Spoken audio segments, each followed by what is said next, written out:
diterima, maka tandanya adalah dia gampang melakukan amalan selanjutnya. Alhamdulillah kita sudah tahajud. Ya, setelah itu di antara kita ada yang melanjutkan, ada yang sholat witir, kemudian ada yang mengaji sampai menunggu azan subuh. Setelah azan subuh kita melaksanakan sholat subuh. Setelah sholat subuh kita melaksanakan apa? Sholat jenazah. Ya, jangan pernah tinggalkan sholat jenazah Bapak Ibu. Ya, kapan lagi kita mendapatkan masjid yang hampir tiap 5 waktu ada sholat jenazah? Di kampung kita, masjid di kampung kita berapa kali satu hari? Kalau ada yang meninggal aja seminggu sekali paling, seminggu 2 kali, seminggu 3 kali. Boro-boro kita ikut sholat. Mungkin kita lagi di tempat kerja atau nggak sempat menyolatkan. Disinilah kesempatannya kita mendulang pahala sebanyak-banyaknya. Setelah itu sekarang ini insya Allah kita akan ke Masjid Quba, ya, melaksanakan sholat 2 rakaat. Kata Nabi SAW, man tatahhara fi baitihi summa ata Masjid Quba fa shalla rak'ataini falahu ka ajri umrah. Kata Nabi SAW, barang siapa yang berwudu dari rumahnya, ya, kalau kita dari hotel, kemudian mendatangi Masjid Quba dan sholat 2 rakaat. Sholat apa saja?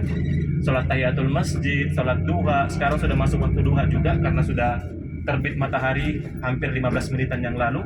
Itu sudah masuk waktu duha. Kemudian sholat 2 rakaat di Masjid Quba, maka pahalanya seperti pahala umroh. Ya, Masya Allah, kita belum umroh sudah dapat pahala umroh. Dan ingat Bapak Ibu, pahala umroh itu adalah termasuk ibadah yang besar pahalanya. Ya, termasuk ibadah yang besar pahalanya. Termasuk tanda amalan itu diterima Bapak Ibu, yaitu yuwaffiquhu alal khair. Seseorang hamba tersebut akan dimudahkan untuk melakukan amalan-amalan selanjutnya. Ya, sehingga apa? Sehingga itulah yang menjadi tanda bahwa amalan yang sebelumnya yang dia kerjakan itu diterima. Ya. Karena kebaikan itu pasti akan melahirkan kebaikan-kebaikan selanjutnya.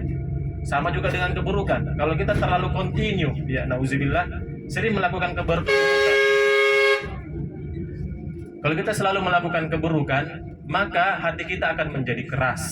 Hati kita akan menjadi hitam sehingga sulit lagi melakukan kebaikan, bahkan menolak kepada kebenaran. Nauzubillahi min dzalik, ya.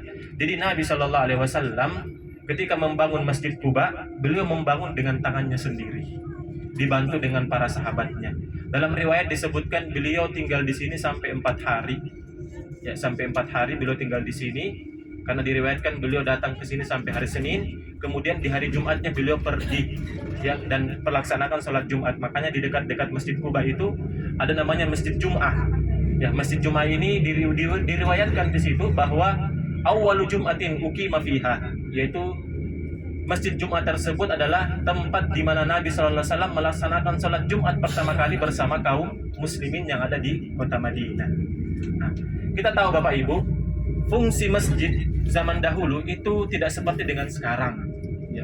Nabi SAW membangun masjid berarti membangun sebuah markas, sebuah madrasah, sebuah tempat pengkaderan, sebuah tempat untuk merancang negara, sebuah tempat untuk bahkan untuk mengatur strategi perang.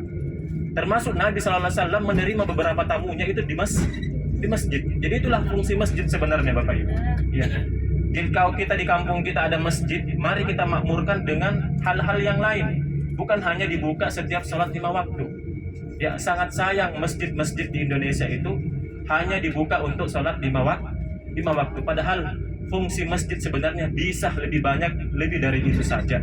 Bukan hanya untuk waktu sholat. Tempat di mana kita mengkader anak-anak kita, tempat di mana kita menyebarkan ilmu, tempat di mana kita menebarkan nasihat, tempat di mana kita bisa membuka pintu-pintu amalan kebaikan, dan masih banyak lainnya. Sebagaimana Nabi SAW, beliau mengkader para sahabatnya di mana? Di masjid. Beliau mengatur strategi perang di mana? Di masjid. Beliau mendidik sahabat-sahabatnya di masjid.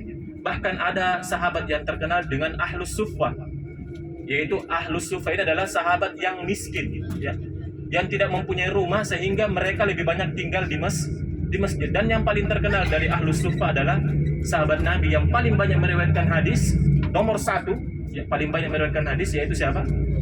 Abdurrahman bin Sakhar. Siapa itu? Abu Hurairah radhiyallahu taala anhu. beliau adalah petinggi, ya, termasuk pemimpin para periwayat hadis dari kalangan sahabat. Dan beliau kebanyakan berada di masjid, ya. Jadi Bapak Ibu, ya, Nabi Shallallahu Alaihi Wasallam itu selalu datang ke Masjid Quba, rakiban au masyian, baik berjalan kaki ataupun dengan berkendara. Iftah Ustaz.